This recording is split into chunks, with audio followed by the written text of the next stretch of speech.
Alright, as promised, I'm going to demonstrate how to take bismuth slag, which looks something like this, right? Not very usable for making crystals or for molding, and turn it back into useful metal again with a furnace. So this furnace is capable of 1150 degrees Celsius, and you'll see why you need that high of a temperature. So slag is mostly bismuth oxide, and bismuth has a melting point of 270 degrees Celsius, but bismuth oxide has a melting point of 820 degrees Celsius. And when molten, bismuth oxide will react with carbon and charcoal. I've already ground up some charcoal here. You'll need the lump charcoal, not the charcoal that you might use in a grill that has other adhesives and all that. Grind it up and mix it with your slag. Now the amount of charcoal you need is actually pretty small for two reasons. Number one, most of your slag is actually still solid metal. It's just mixed in with a lot of oxides, and once you reduce the oxides, it will further release a bunch of the metal. And second, carbon has a very low molecular weight, so for a small piece of carbon, it has a lot of molecules of carbon in it, right? Molar mass.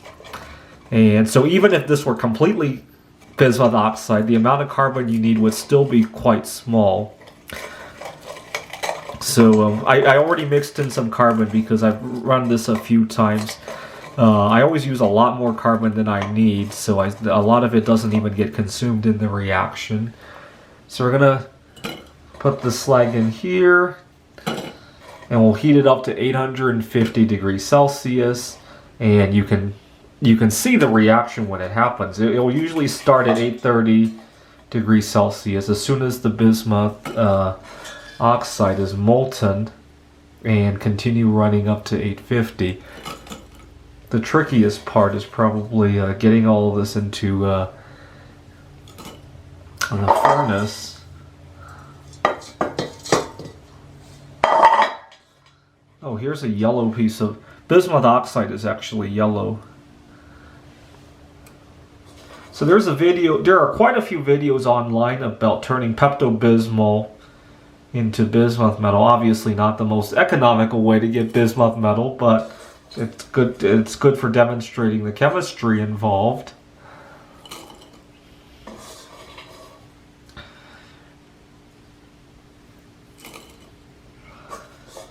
Now I'm just doing this to show the consistency of the bismuth metal. I would not recommend touching powder like this by hand.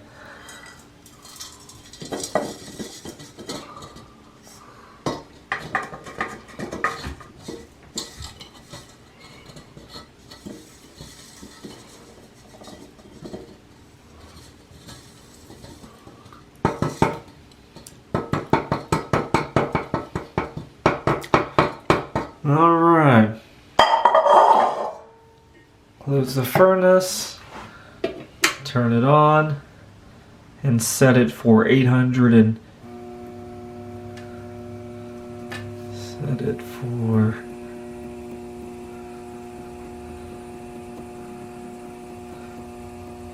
so we'll let this run at 850 and we'll hold it there for at least 5 minutes to make sure all of it reacts. And then after 5 minutes, we turn it down back to 280 or 290 degrees or so to let the liquid bismuth cool to a temperature that we can then pour into a mold. Alright, I'll come back. Actually, let's watch as it rises. So it's at 13 degrees now.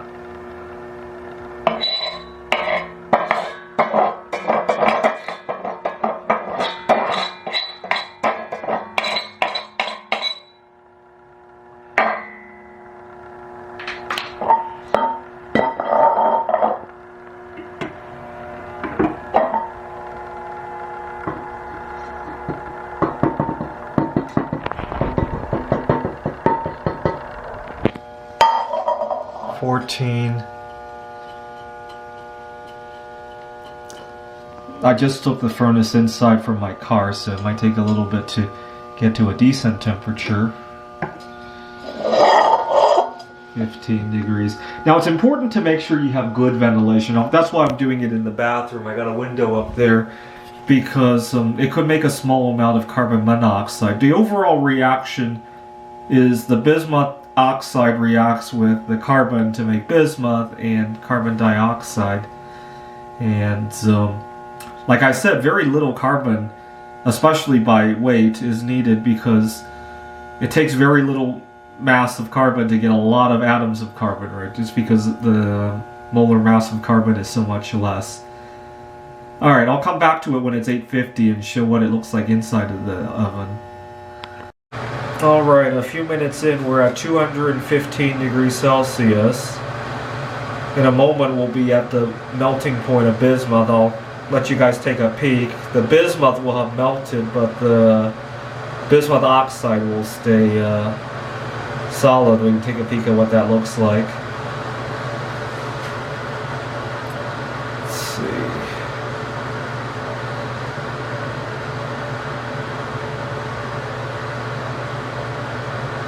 So you can probably see that the temperature is, the rate of increase is kind of slowing down because the bismuth is melting. So instead of adding to temperature, it's turning from solid to liquid. 270 is the melting point, but depending on the accuracy of that. I'll let it go to 300 and we'll take a peek.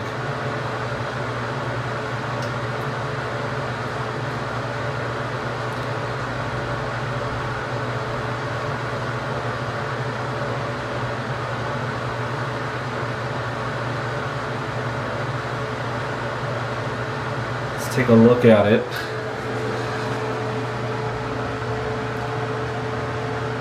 Well, it's probably not evenly heated. Bismuth oxide is not a very good conductor of heat. Actually, bismuth isn't quite either, so sometimes it doesn't exactly melt at the same time. Alright, we'll come back to it when it's at 850. So we're just north of 600. Let's take a quick peek at it. I know there's usually not a whole lot of action until you get really, really close. Alright.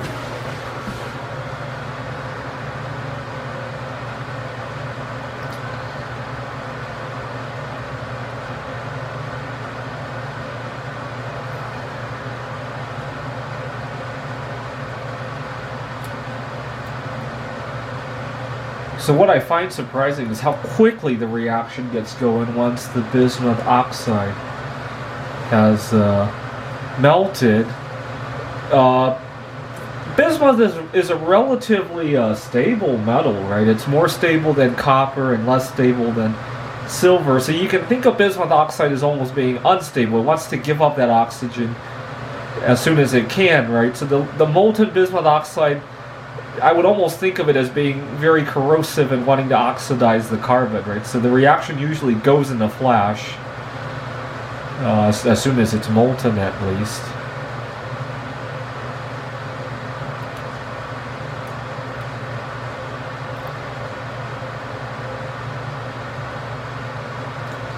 Usually what ends up happening is you take a peek at 850 and it's all molten metal with the carbon floating on top. Sometimes the carbon catches fire as soon as you open the furnace.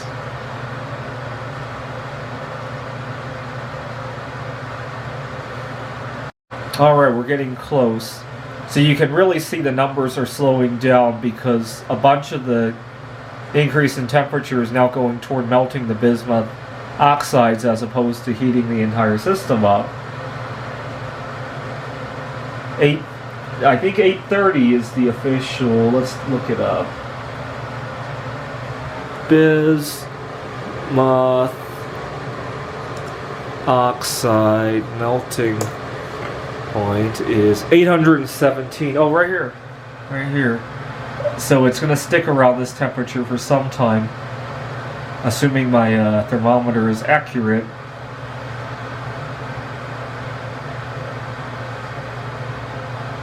And sometimes you can even see it starting to give off a lot of smoke when the reaction is going.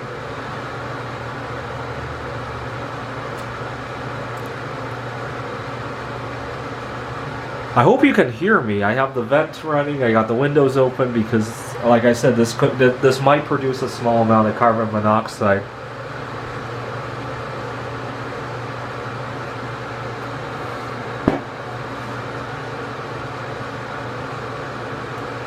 But I've never gotten the carbon monoxide detector to go off, even when I didn't have the fan on, so probably not the end of the world.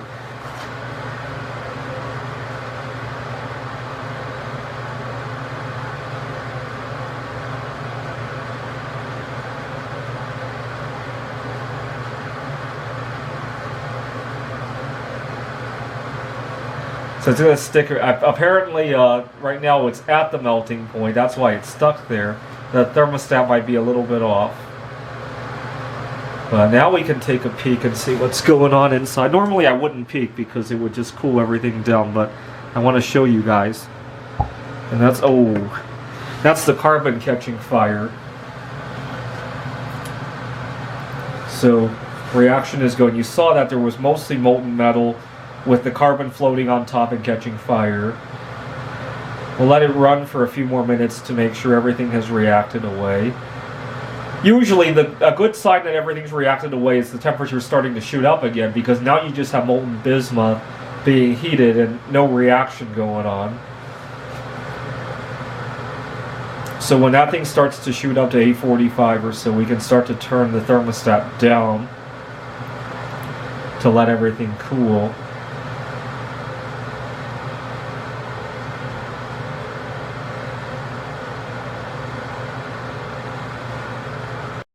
Alright, so it's been reacting at nearly 850 degrees for 3 minutes.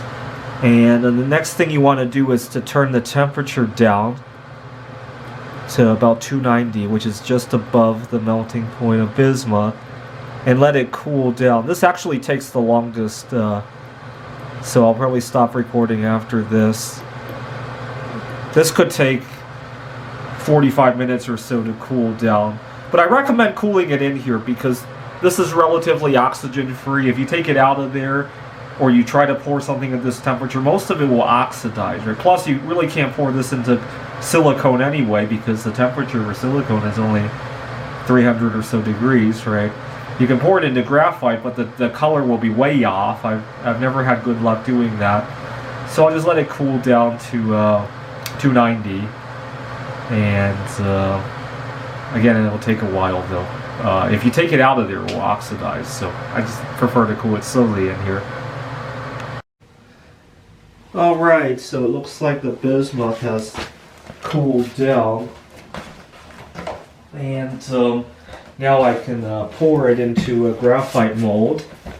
So here I have my pyramid mold that I've preheated. So I'm going to flip this over.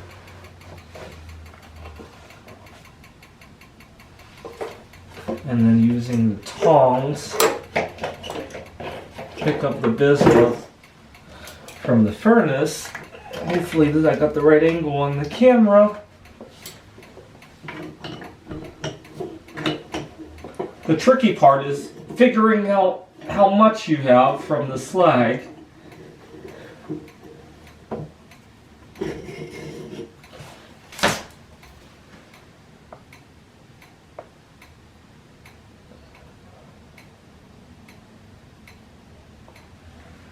All right.